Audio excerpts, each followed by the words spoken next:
Be a positive impact, guys. Be a positive impact on the field and off the field. People know who you are. Don't forget that. They know you're a ball player.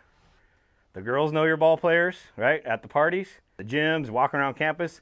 Teachers know you're ball players. Be a good example. You'll have your chance to party, okay, when it's appropriate. Not Friday night before a doubleheader, right?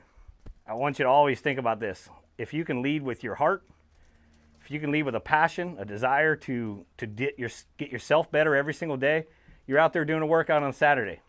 Some of you are thinking about what's going to happen tonight at whatever thing you're going to go to, whatever event you're going to go to. Some, you're out there just trying to get better every day. And I tell you right now, think about getting better every day. Try to make yourself, your teammates better around you. If somebody's working their butt off next to you, you should try to keep up. You should try to work with them. Oh, these other schools, somebody out there is working. Somebody on the other side of the diamond is working harder than you right now. And I took that to heart when I came into my coach my senior year and I said, Coach, I have a goal.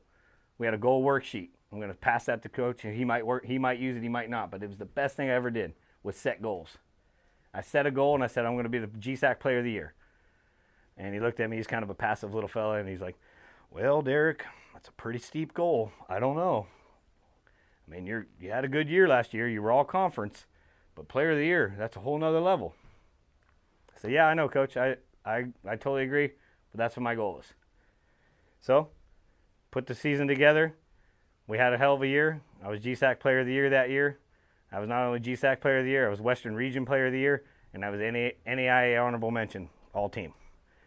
So it came to fruition, my goal that I wrote down, put in place, and actively pursued each day, right? Each and every day. So that's what I tell you guys. Lead with your heart, lead with your goals. Second topic I want to talk about real quick. If anybody in here want to play pro ball, just show of hands, just kind of so I understand.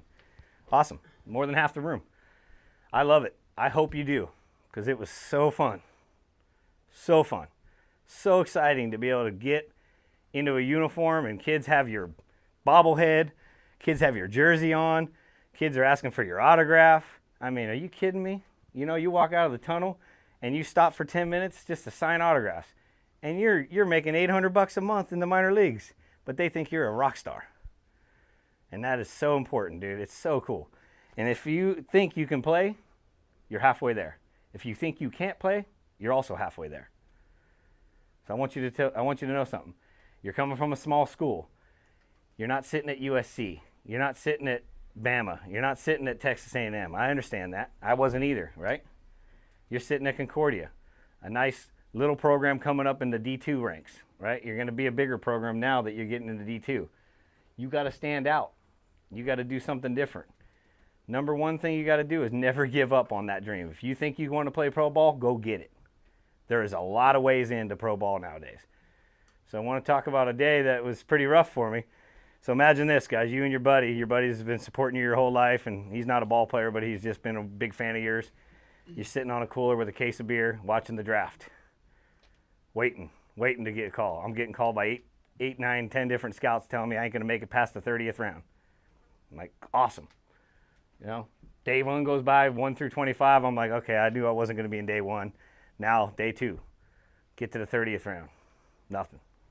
32nd round, I get the call from the Angels. I get the call from the Padres. I get the call from the Yankees. Nothing. Still no draft.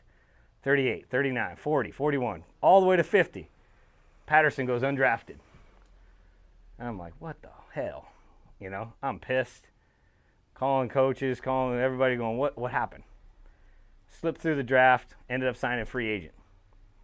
How did I sign free agent? I wrote a letter to every minor league team. Nowadays, you don't have to do that.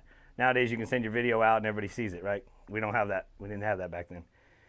But I wrote a letter to every minor league team out there, every minor league and every independent team in the nation. I wrote a letter, and I told them who I was, what I did, what I'm capable of, where I can play.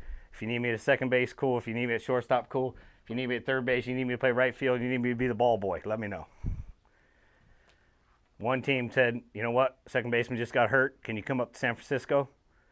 I said, yep. And he said, can you be here tomorrow? I'm in San Diego, right? Not much money. Can't just jump on a plane. So my uncle drives me up. He drives. I sleep. Get there. I meet Kevin Mitchell. Some of you guys may know him. Kevin Mitchell was a player coach at that time on his way out of his big league career. Kevin Mitchell throws me batting practice, my very first professional experience. Second pitch of batting practice, I hit over the left center field wall. And I had a great round of BP, great round of fungo, and all of a sudden they come over to my uncle and they tell my uncle he's not going home. Sorry, I get a little emotional when I talk about this. He said, but my uncle, he's not going home today. He's staying with us. And I signed my first professional contract. Freaking awesome. I hope to God you get that opportunity because it is so awesome. So if you want that, never say never, never say quit. Go get that bad boy. All right. Number one, the other thing is too, while you're here, get footage. You got the cell phones, you got multimedia, you got drones, you got GoPros, you got everything. Get the footage while you're here, guys. You know, because the future you, your little man, your little girls, they're going to want to know.